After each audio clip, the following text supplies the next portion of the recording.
कक्षा 10 का जो पहला अध्याय है वो है वास्तविक संख्याएं।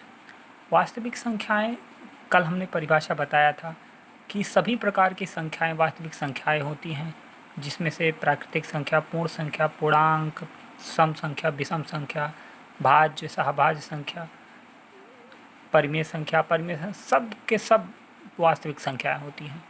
तो हम भाज्य, अभाज्य, ये सब संख्याओं को काफ़ी चीज़ें इसमें पढ़ना है, लेकिन उससे पहले सबसे पहले हम इस अध्याय में पहले हम पूर्णांक के विषय में थोड़ा अध्ययन करेंगे।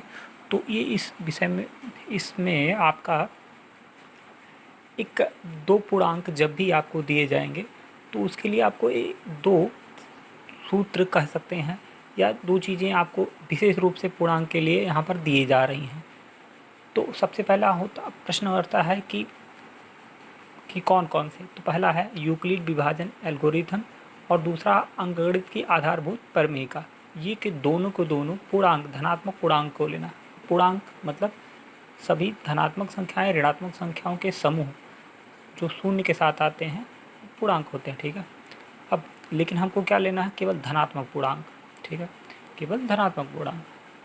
अब आपके पास आया यूक्लिड विभाजन एल्गोरिथम और आधारभूत प्रमेय अंकगणित का। तो ये हम अध्ययन करने से पहले हमको ये जानना होगा कि ये जो आपका यूक्लिड विभाजन प्रमेयिका है वो उसमें आपका प्रमेयिका है क्या, ठीक है। परिभाषा यही बना, प्रमेयिका है क्या।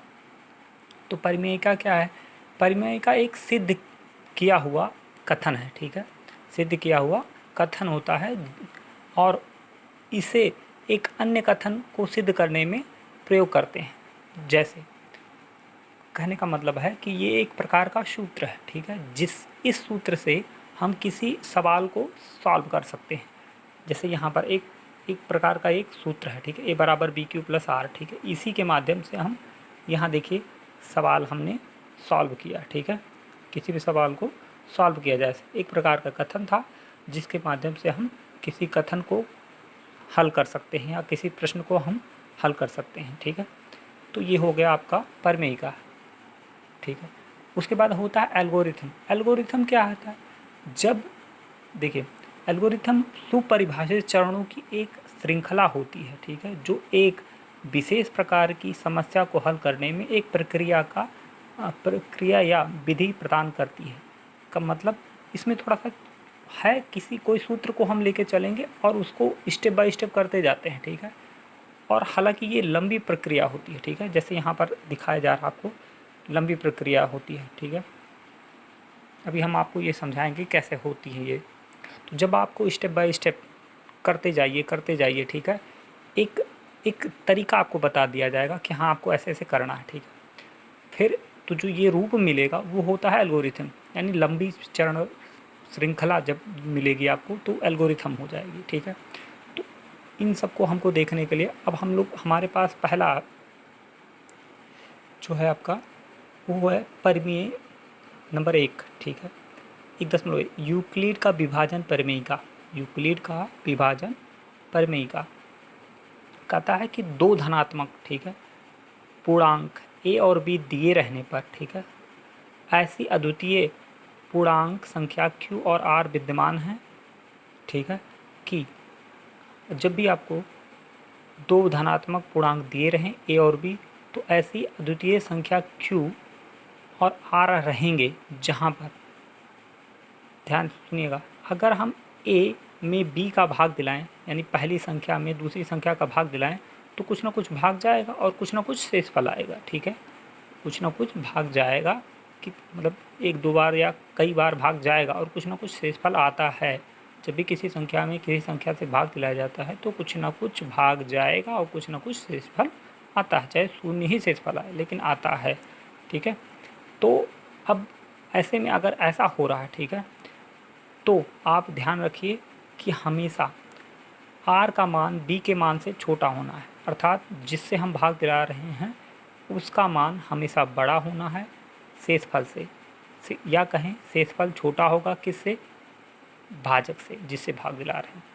जहाँ पर ये जो सूत्र है आपका, ठीक है, उसमें a जो है भाज्य का काम करेगा अर्थात जिसमें भाग दिलाएंगे, b जो है वो भाजक अर्थात जिससे हम भाग दिला रहे हैं, q जो है वो कितनी बार गया अर्थात भागफल का काम कर रहा है, और आर जो है वो क्या है, शेषफल को प्रदर्शित कर देता है। ठीक है, और यह परिमेयिका जो है वो सिद्ध करता है, जो यूक्लिड का विभाजन परिमेयिका है वो सिद्ध करता है, क्या करता है कि सदैव भाजक यानी बी भागफल आर से बड़ा रहेगा और भागफल शून्य, ठीक है, भागफल शून्य या शून्य से बड़ा हो सकता है। कभी कभी भागफल शून्य हो जाता है अर्थात पूरा भाग लग जाता है यानी कट जाता है, तो यानी भागफल शून्य हो जाता है। और कभी कभी क्या होता है, भागफल शून्य से बड़ा क्यों, क्योंकि मान लीजिए कटा नहीं तो भाई 1 2 3 4 ऐसे कुछ शेषफल आ जाते हैं। ठीक है, लेकिन ध्यान रखिए शेषफल कितना भी हो, देखिए ध्यान से, लेकिन शेषफल आर जो हो सदैव भाजक बी से छोटा ही रहेगा।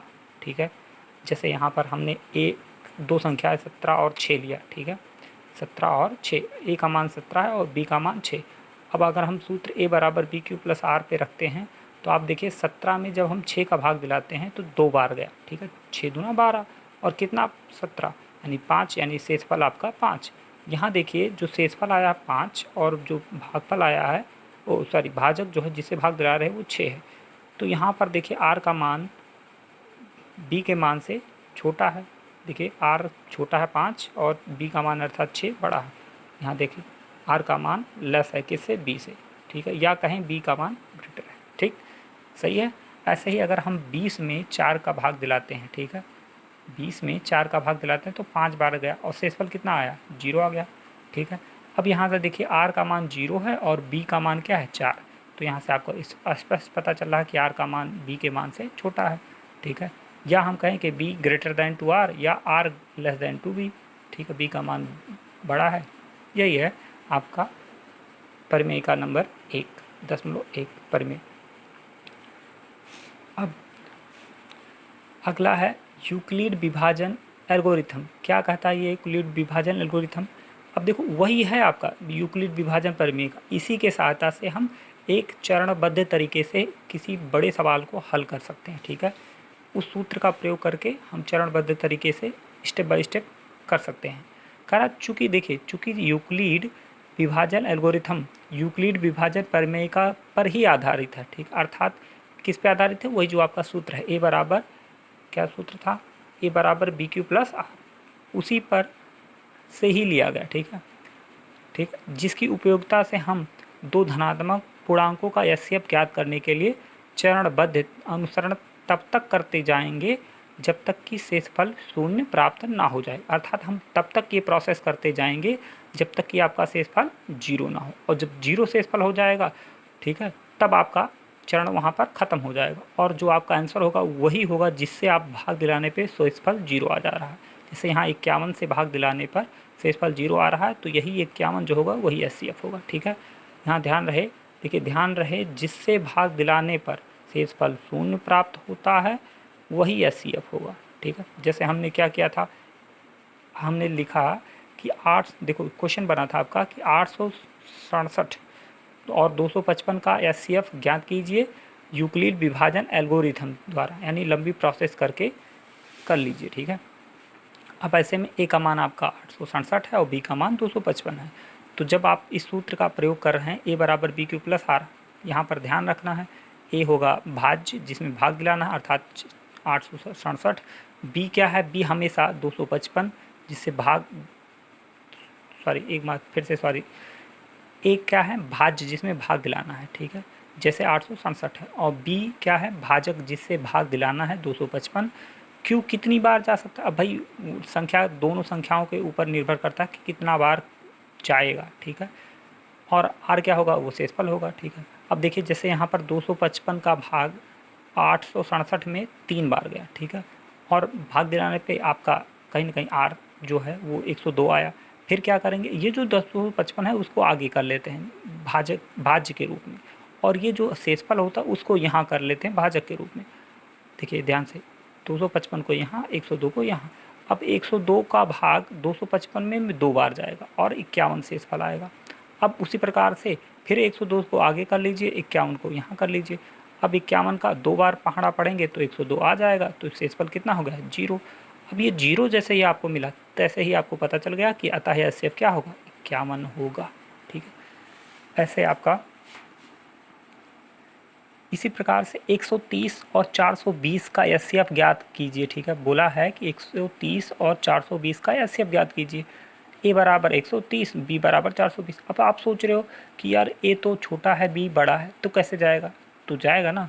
देखिए, जैसा भी आप करना चाहें, आप चाहे तो आप ए को 420 ले लीजिए, बी को 130 ले लीजिए, या आप इसी पे रखें तब भी कोई बात नहीं। ठीक है, देखते हैं कैसे। अब सूत्र वही रहेगा, ए बराबर बी क्यू प्लस आर। ठीक है, अच्छा क्या है, देखिए ए का मान 130 और बी का मान 420। जब 420 से हम 130 में भाग दिलाते हैं तो भाई अगर एक बार ले जाएंगे तो 420 से कम 420 और 130 से ज़्यादा हो जाएगा। तो क्या करेंगे, एक बार नहीं ले जाएं, हम जीरो बार ले चलते हैं। तो 420 जीरो ही हम 420, मतलब 420 जीरो ही हम जीरो, और जीरो जब आप गया तो 130 में से जीरो घटाए तो 130 बचा, यानी शेषफल आपका 130। फिर वही चीज़, अब 120 को यहाँ कर, 420 को यहाँ कर लीजिए और 130 को यहाँ कर लीजिए। 130 से आप जब भाग दिलाएंगे 420 में तो 3 बार जाएगा और शेषफल आपका 30 आएगा। ठीक है, फिर 130 को यहाँ कर लीजिए, 30 को वहाँ कर लीजिए, 30 से 4 बार भाग गया और 10 शेषफल आया। अब 30 को वहाँ करिए, 10 को वहाँ करिए। ठीक है, 3 बार गया तो आया कितना, 30। ठीक है, हो गया। 10 का भाग 30 में 3 बार गया और शेषफल आया 0। अब चूंकि शेषफल 0 आ गया तो जिससे भाग पूरी तरह से मतलब 0 आ जा रहा है वो आपका एचसीएफ हो गया। या आप ए को आगे कर लीजिए तभी वही होगा। ठीक है, यहाँ ध्यान रहिए, हमेशा बी का मान आर के मान से बड़ा। देखिए 130, 30 से बड़ा 30, 10 से बड़ा 10, 0 से बड़ा।